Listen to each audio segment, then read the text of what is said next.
Everyone, Peter here, coming to you from flat on my back in bed because I threw out my back. Hopefully this is the last one I record from here. Um, we have a data update from the U.S. government, specifically the Department of Energy's Energy Information Agency, which tracks energy production, usage, and prices and everything. And their data for calendar year 2023 indicates that the average price for natural gas in the country was just over $2.50 per thousand cubic feet. In fact, it bottomed out at just below $2.20 in May. And this is after a really volatile year in calendar year 2022 when, because of the Ukraine, cat's so slow. We'll just do that. Where because of the Ukraine war, there was high demand everywhere and everyone was trying to get away from Russian natural gas.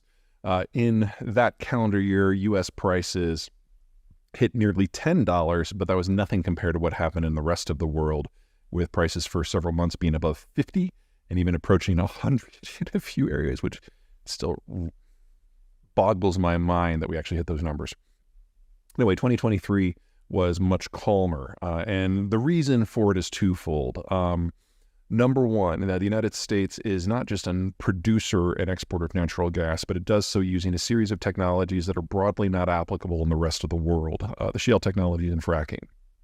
Because of this, the United States has a break-even price in our pure shale natural gas fields, typically below $5 and in some places below $3 per thousand cubic feet. And second, we get a lot of associated natural gas production that comes from our shale oil operations, which, technically, based on how you're running the numbers, that could be free. Anyway, it means the United States is the world's largest producer of natural gas, kicking out about 120 billion cubic feet per day, or 1,200 billion cubic meters per year. And most of that is trapped in the system at home because moving natural gas from A to B is kind of difficult. There's really only two routes. One is to have a pipeline network that sends it from production to consumption locations. Usually those are within individual country because natural gas, being a gas, is hard to store. And the U.S. does have the world's largest system for distribution by far. Well, the second option is to chill it down to negative 300 odd degrees into liquid form and then put it onto a specialty tanker to send it across the ocean to someone who has a specific receiving facility who can take the liquid and regasify it without it blowing up. All of that is as expensive as it sounds. So what happened in 2022 in Europe was the Europeans used to be on a piped system that brought in stuff from northwestern Siberia for the most part. And that gave them access to reliably large and reliably cheap supplies. So when the Europeans decided to move on from the Russians, they had to go to some other piped suppliers that they have, specifically Algeria, Libya, and especially Norway, but that wasn't enough. So they had to go out and tap the world for liquefied natural gas, which is not available in large volumes in the way that piped gas from a neighbor can be. And so prices went up and up and up and up. And in the United States, we sent everything that we could. And that allowed the Europeans a degree of energy security, but only at a very, very high price point. What we're seeing now is the slow motion degradation of the Russian system, because their pipes are all oriented towards Europe and they are falling into disrepair because they're not being used. And the Russians are using all their technical experts to maintain their war effort. They do have a couple of liquefied natural gas facilities, some in the far east on the island of Sakhalin, north of Japan, and some on the Yamal Peninsula in far northwest Russia. But it is foreigners who provide the technical skills for those facilities to operate. And as those technical skills are increasingly withheld, these facilities will fall into disrepair. And, let's just say when you've got a refrigeration unit that is dealing with billions of cubic meters of flammable materials and something goes wrong all at once. We haven't had any industrial accidents at these facilities yet, but it's only a matter of time, 1 year, 2 year, 5 years, I don't know how long, before those facilities go offline and then Russian natural gas will be gone. Getting it out by other means is nearly impossible. There are very few countries that can do LNG liquefaction. China is not on that list. Most of them are part of the Western Alliance plus Japan that is back in Ukraine. And if you're going to send a pipeline from the Yamal Peninsula to populated China, you're talking about the world's largest chunk of infrastructure, with roughly 70% of the terrain it's going to cross being virgin with no existing infrastructure at all. So you're talking tundra and taiga and permafrost and mountains. Building that pipeline would be a $100 billion project. It would take a minimum of 15 years. And even if it was done, the cost of operating it would be 2, 3, 4 times as much as the natural gas would be worth. So the Russians and the Chinese have repeatedly said that this pipeline is going to happen. They've been saying that for 20 years. And then you get down into the details, and the Chinese are like, yeah, and the Russians are going to pay for the operation of the pipeline. And the Russians are like, yeah, the Chinese are going to pay for the operation of the pipeline. And that's why nothing has started. So the world has to get by without Russian natural gas. And until a year and a half ago, they were the world's largest exporter. That is going to have big price implications everywhere except in countries that produce natural gas for themselves. Read the United States. Now, that means in the United States, the $2 to $3 range we're in right now is more or less normal. We're not going to go above $5 for any more than very short periods of time, because what we've discovered is that the shale gas guys can bring on wells in a matter of weeks. If you remember your shale history back between 2004 and 2011, roughly, it was all about the natural gas. And then in 2011 to 2013, oil really came into its own. And natural gas faded, not because we weren't producing it, but because we were producing it as a byproduct of oil production. What we saw in calendar year 2023 when prices were going up is that the shale guys went back to the old natural gas fields and were able to produce using the tricks they'd learned in the shale oil fields in the last 10 years. And that pushed down the cost of production and pushed up the volume of natural gas that was produced by massive volumes. And we basically got back to a balanced market. Now, the United States does have takeaway capacity to get some of that natural gas to international systems. We have roughly 10 billion cubic feet of pipeline capacity, mostly in Mexico, and about another 10 billion cubic feet for LNG, which is mostly going to Europe now. That's in comparison to 120 billion cubic feet of overall production, which is a number we now know that we can increase in fairly quick succession when we need to. So again, prices should be lower for longer. We might have those occasional spikes, but then the shale guys will just drill and bring the price right back down. Now, why does that matter to you? 3 big reasons. Number one, natural gas remains the number one fuel source for electricity generation in this country, about 40% of the total.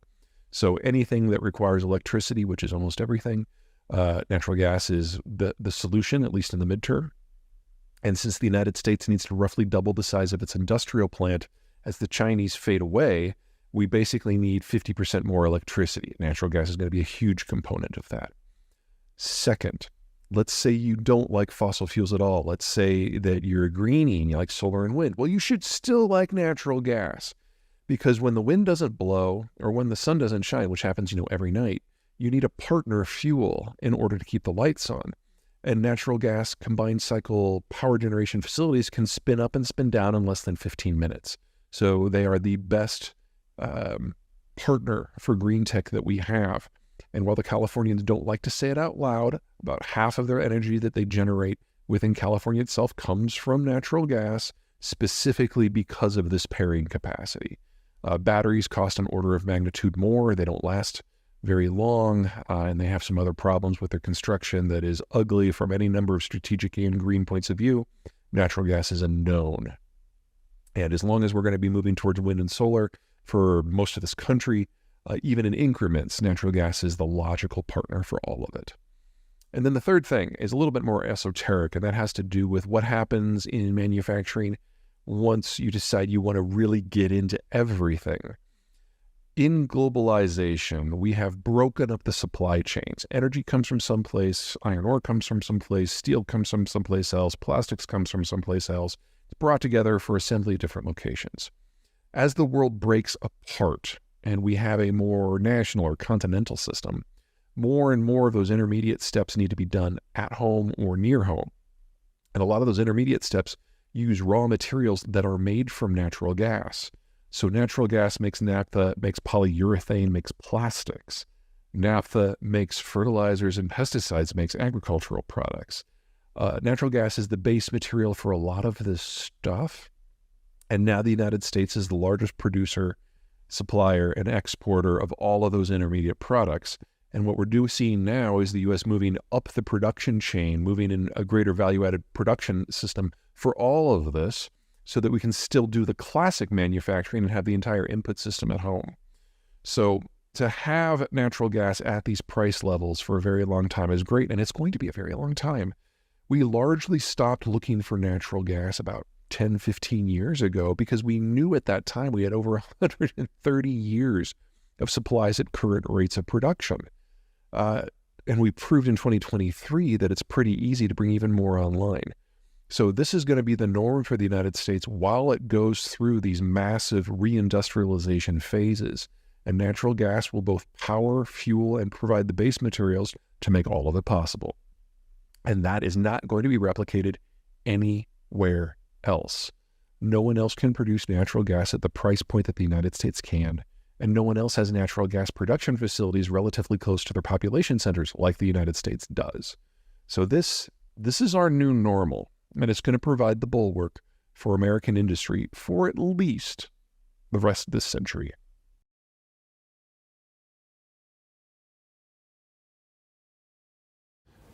We've started. The blue line is what happened with the shale sector. About 2012, that is when the majority of the natural gas consumed on this continent came from shale. A lot of that's waste gas. And so we tripled our investment in a couple of years, and it hasn't fallen back. The refining sector, the chemicals sector, all expanding very quickly. It's actually the biggest build we've seen ever in the history of the country, faster than World War II. The gray bar is kind of the everything else category, and it's sliding up. You'll notice that in the last couple of years, it's picked up quite a bit. This is where we're all noticing it, though. This is electronics and computing. Now, a lot of people are like, isn't this all the IRA and the CHIPS Act? And that's some of it. This spot right here, that's where the CHIPS Act and the IRA were passed. So all of this happened before. The industrial base is expanding significantly. But we need that kind of jack up for absolutely everything. There will be winners and losers. There's no way around that. On the high end, if you want a semiconductor fab facility, you need a lot of people in their 20s and 30s who are really clever. And the greatest concentration of those people in the country is the Colorado Front Range and the Arizona Sun Corridor. I know everybody thinks about Arizona and they think old people. They do have a lot of old people in Arizona. However, they're all white. Arizona actually has a very healthy demography. It doesn't have a labor shortage. It has a bilingual training problem. Different problem. And so you're seeing these areas pick up most of the investment for that because they've got a lot of green space. It's not taking over farms, so the land is cheap. And most of the people who move in are in their 20s and their 30s, and they tend to be very highly educated. That's where the concentration of labor for that sector happens to be, and policy is matching. You want to do automotive, you're looking at either the Great Lake regions or the South. Now, the Great Lake regions is all unionized, and so everything that has to do with internal combustion engines is going there. And we've seen that expand massively.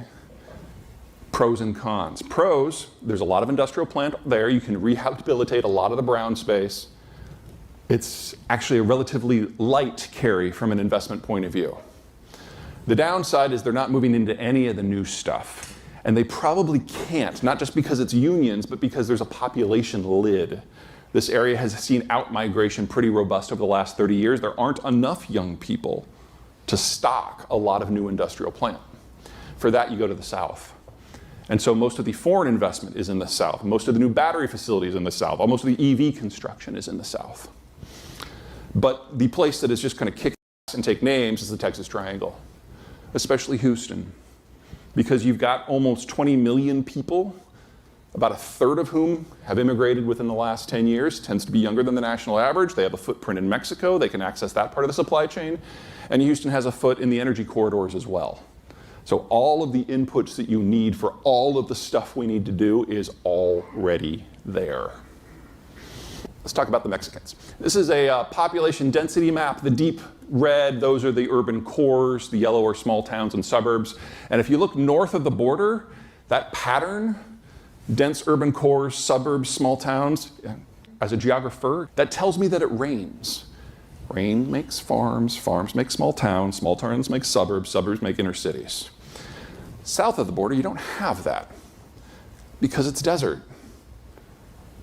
Pros and cons. Pros, it's oligarchic. There's no interaction among the urban centers in Mexico. Physical interconnections are very, very thin. So only a few families run everything and have since independence over a century and a half ago. Which means if you're an American and you're looking for a partner, all you have to do is go south, figure out who's in charge, knock on their door, introduce yourself. 2 weeks later, you'll be leaving with a blistering hangover, a godchild, because you're part of the family now, and a fistful of signed contracts that you know you can rely upon because you now have a personal connection. Biggest downside of that, though, is once you've gobbled up the labor in that urban area, you're done. Mexicans are not mobile in the way that Americans are. They don't move within their country very much to take jobs because the infrastructure doesn't support it. And the cities stop, and then you just have desert. There's no intermingling at the edges.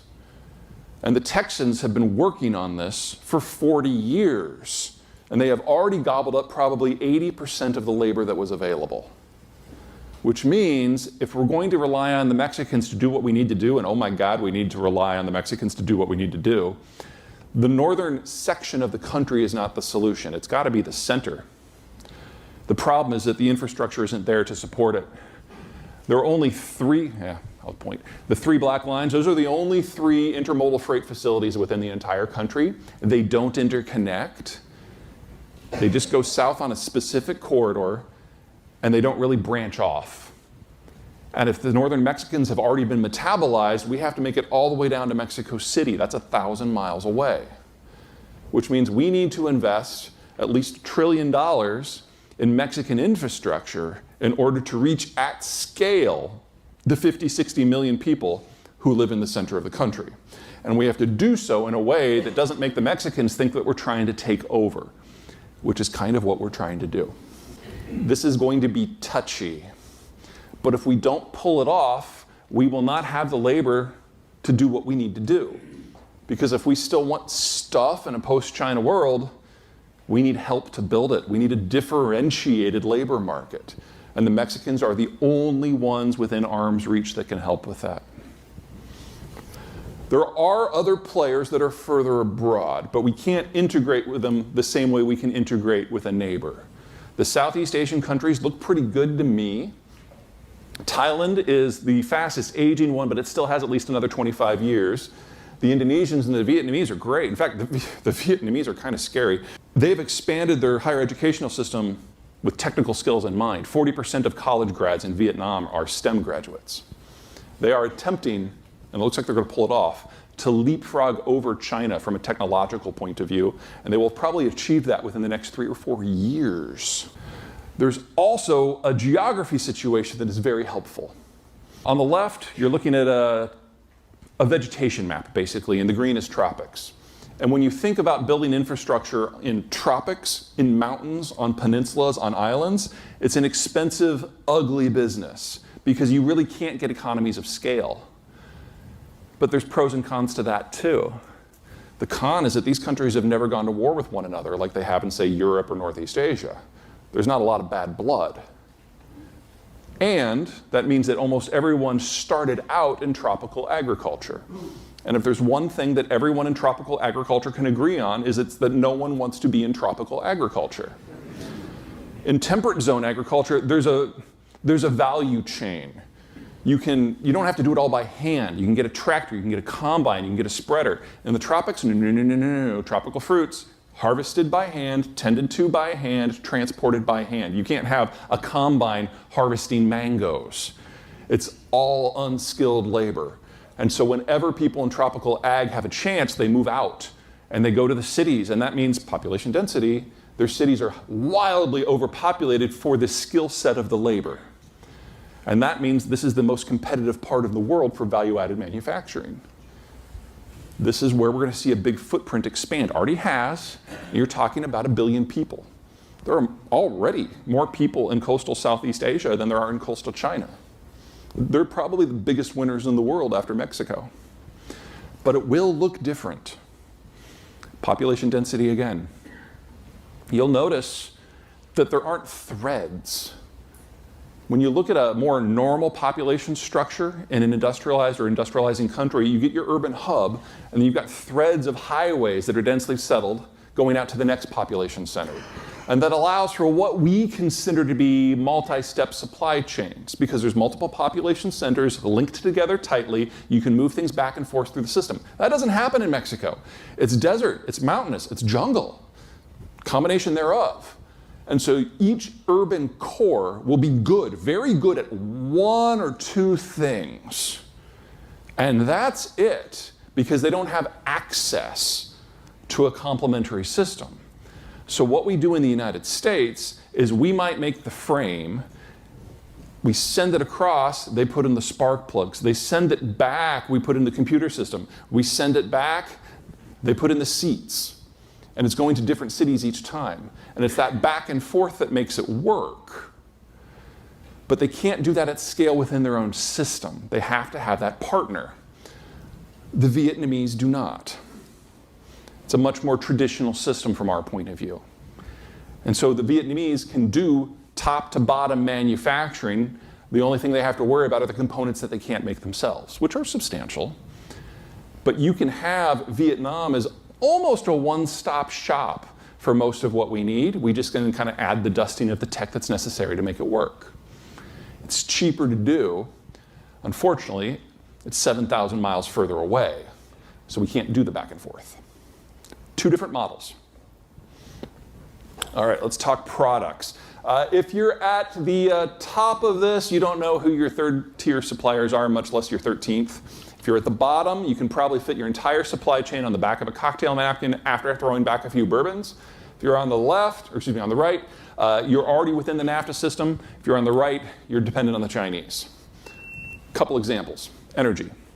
American energy is made with American capital. It's on American pipelines, American workers going to American refineries, ending up with an American consumer. And that is not simple at all. 1,400 supply chain steps for the iPhone, 91% of which involve mainland China in some fashion. The new iPhone just came out a couple weeks ago. You might want to buy two. We're probably getting close to the point where this is the last one. Here's everybody else. Going to pull out a few of these. Automotive. Courtesy of NAFTA 2, over 90% of the supply chains for autos sold in North America are manufactured in North America. Don't mean to suggest we're not going to have some hiccups, but the core of it has already worked and the rest is just network effects. That's not bad. In terms of foreign investors, the Europeans are of the belief that they can bring in all the parts and just assemble it here. That's not going to work very well. The Asians have figured out that they need to actually do the manufacturing here. So they're probably north of 70% manufactured within North America, where most European companies are less than 10. Heavy vehicles are going to be a problem, though. When you have globalization, it's very common for countries to put their thumbs on the scale to encourage parts of the industrial plant to be in their countries, especially if it's something they can technologically do without a lot of help. As big as they are, a forklift is actually simpler than a passenger car in terms of the equipment and the construction. And since not everybody needs a forklift, it's not like you're going to have these facilities everywhere. So the Chinese really have dominated that space. So forklifts, dump trucks, construction equipment, agricultural equipment, we're going to have a real problem when the Chinese go away. But it is a relatively easy fix because anyone who can do automotive at scale can also do heavy equipment at scale.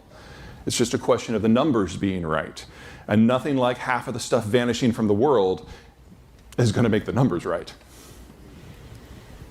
That's where I'm worried the most. A successful electronics and computing sector requires a lot of different labor price points because the person who does the plastic molding is not the person who does the die cast or pulls the wire or builds the chip or does the software or polishes the lenses. That's a different step with a different skill set at a different price point.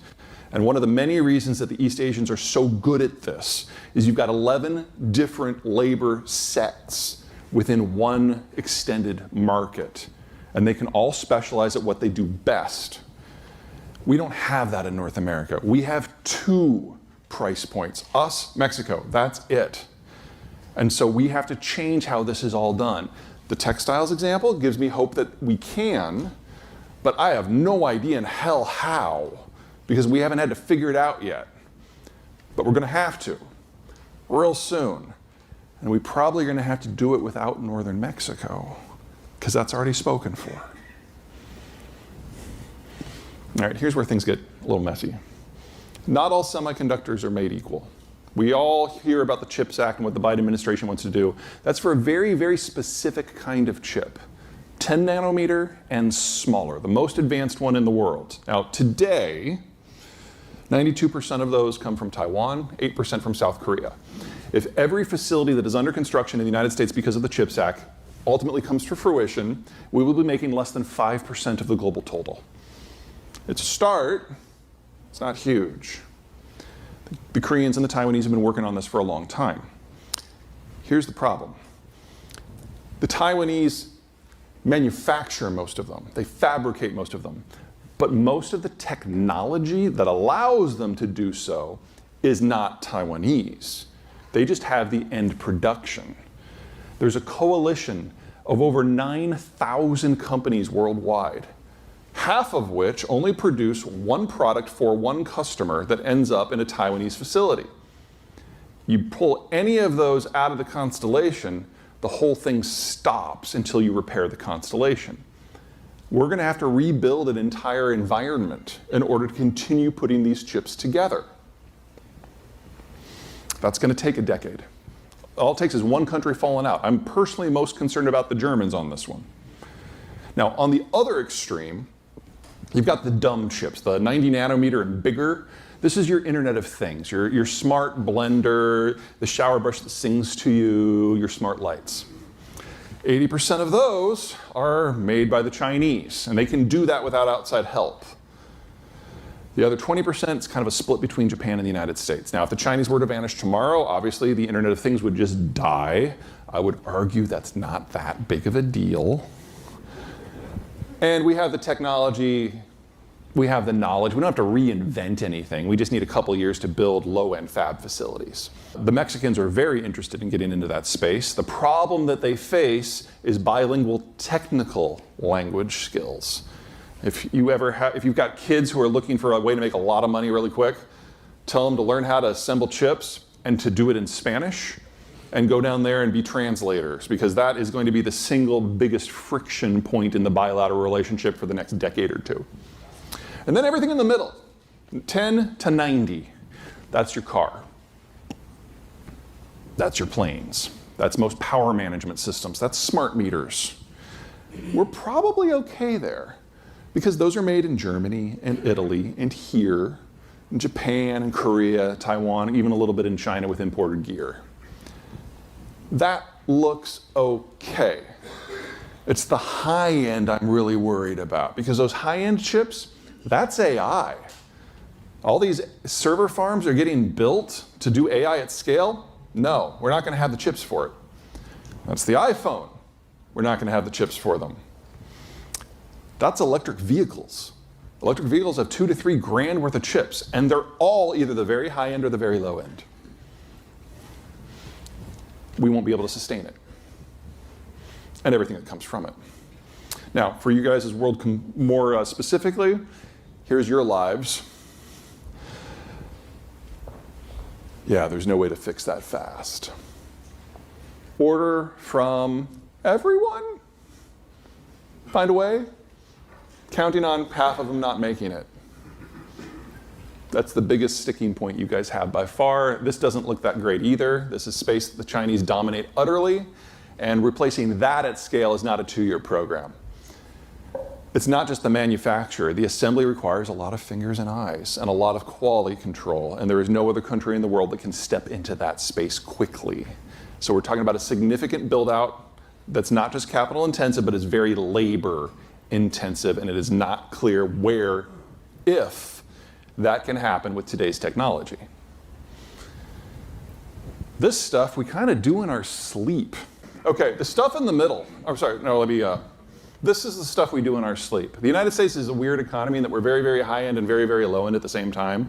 We have a lot of elbow room, we have a lot of forest, we have a lot of wood, and courtesy of the shale industry, we have a lot of things that are energy intensive, that we're the world's most competitive. None of that's in danger. And this is the stuff that the Mexicans are going to be helping us with. The slower China breaks down, the more time we have to build the industrial plant that we need to give you guys the guts of what you need. But that means working with the Mexicans as forward-looking as possible to build the stuff out so we don't start the day that stuff from China just vanishes. Oops. There we go. My biggest concern about China is the information blockade in there has now become so intense that we just can't get information at all. And we might not find out that the government has collapsed until the stuff just stops arriving. We're not going to have a lot of warning. All right, I showed you guys this last year, population density map on this side, economic map on this side. The areas that are populated are also the areas that are economically viable. It's a pure weather thing. Russia has weather. People live where it's less. The Russian strategy is pretty straightforward. Expand out of the weather or the area that's decent until you hit a series of geographic barriers that you can't shove tanks through. And then forward position your military in the access points between them. Ukraine is in the unfortunate position of not controlling those access points, but it's on the way to one in Romania and one in Poland. So whenever the Russians are done with Ukraine, if they can win, they will move on to the next line of countries, 5 of which are in NATO. American, Western foreign policy is very simple. Prevent them from having that opportunity. Now, here we have the Ukrainian demographic structure. After independence in 1992, over a third of the population either left or died. Some of the lowest birth rates we've ever seen. Another third of the population since the war has fled as refugees, mostly women and children. So this is pre-war data. We're very close to the point in Ukraine where they will not have the population density that is required to maintain industrial level infrastructure. So whether it is food or steel or coal or just stuff transiting, Ukraine is not going to survive the next 30 years, even if they win the war. There's another problem in that space. This is, hang on, my hair's falling apart here. This is the Russian permafrost. It's a geological phenomenon. You go 10 to 30 feet down and you hit a layer where it never melts. But the top chunk melts in the summer and turns into a bog. It is the most difficult environment in the world for mineral extraction. So the Russians have the most expensive upfront cost to bring stuff online. You basically have to wait for it to freeze solid. You run a berm out to your production site. You run a rail line or a pipe or a road along that berm, and then you have a pad that you drill from when it's frozen, because you can't drill through mud. It's a very dynamic landscape, because if an aquifer cracks open, everything just kind of slides and follows the aquifer. Or maybe it drains down, in which case you just get a sinkhole pit that opens. Or maybe there's no aquifer and you just get a warm summer. And the vegetation that's been frozen for eons starts to thaw, starts to decompose. Decomposing vegetable matter gives off methane, and the whole land buckles. Which means that the Russians have the highest maintenance costs for any mineral production in the world. Here's the problem. Russian population structure. Now, about the time that people who were 15 were getting born, 2004, 2005, that's when the Russians stopped collecting data and just started making it up. So you've got that big gouge in the 20-somethings, post-Cold War birth rate collapse, and then you have fabricated data. There probably are only half as many children as this data would suggest. The Russian educational system collapsed back in 1985. So we had a collapse in the birth rate, a collapse of the educational system, which means that the youngest people in Russia who actually have technical skills at scale, they turned 62 this year. The year before the Russians started fabricating data, the life expectancy for the average Russian male was 67. They already have the worst skilled labor pool relative to their population and their needs in the world. And they're very close from simply losing all of it. The maintenance on the Russian systems, the development on the Russian systems, hasn't been done by the Russians for the most part. It's been done by BP or ExxonMobil, and especially the Dutch and the Germans, and all that went to zero when the war started. So whether it's sanctions, war damage, or simple lack of maintenance. We need to prepare for a world where everything that the world has become reliant upon from the Russians, palladium, platinum, oil, gas, even timber, just doesn't come anymore. There's another angle to it that's a little uglier. Now, this guy, you can see where the ethnic Russian territories are in the top left. You got Turkic minorities off to the east and the south. The problem is this is not an ethnic map, it's a population change map. The green zones are where population growth is happening roughly on par with Florida and has for 4 decades. And the red zones are population losses roughly equivalent to Detroit and has been for 4 decades. Almost all the raw materials are produced in the green zones that are not controlled by ethnic Russians, where they're experiencing population growth, but they're shipped through and processed in the red zones, where the last bits of the skilled labor pool are, that is in terminal decline. So you can add demographics to the reasons that we need to kiss the Russian stuff goodbye as well. Not to mention that this is going to be a very politically unstable region in the not too distant future because of the mismatch. One of the many reasons that the Russians feel that the Ukraine war is necessary is if they can get to kind of that outer crustal defense that they used to have in the Soviet period, then they can focus their forces internally to police this demographic flip. They're fighting for time. If they can pull this off, they probably buy themselves another 50 years. If they fail, they're gone within 20. All right, let me take a big dump on green tech. We talked about this a little bit last time I saw you guys. I think I even showed you this graphic. I mean, oversimplifying here, but thermal power, internal combustion engines, not all that complicated. You light a match, you start a fire, you capture the heat in some way. Can't do that with an EV system, can't do that with green tech. The process of producing the energy, transmitting the energy, storing the energy requires an order of magnitude more materials and different materials. We're looking here at an EV versus an ICE vehicle. You can just see at a glance. And then here's the same kind of idea, but for generation, with solar and wind at the top, conventional thermal at the bottom. We need 3 times as much copper by 2030. We need 20 times as much lithium. We need 10 times as much nickel. There isn't enough on the planet to pull that off. And the Russians are a top 3 producer of these things.